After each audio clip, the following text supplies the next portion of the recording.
This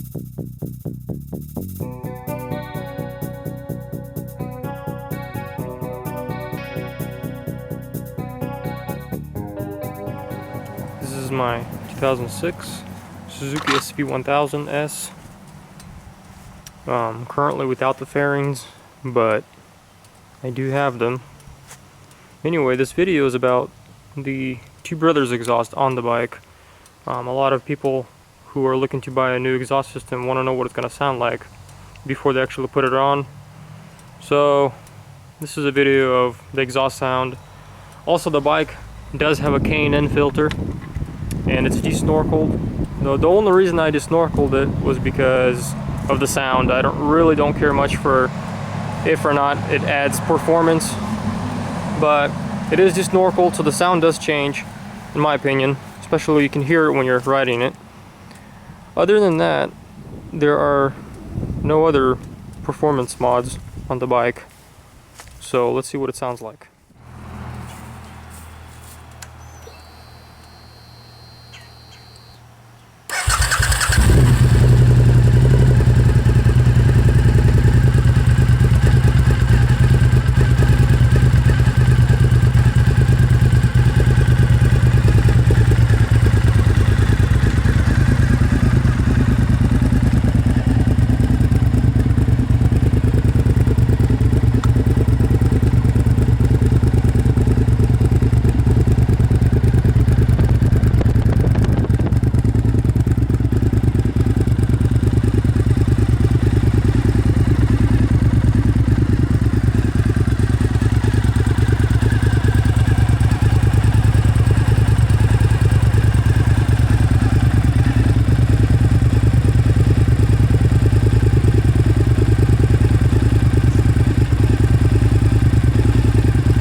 So this is pretty much all the demonstrations I can think of, you know, flybys, and of course on a video on YouTube you're never going to be able to hear the real sound, and that's just the way it is. So if you got good speakers, then take advantage of that, but otherwise I have to say it sounds way better in real life.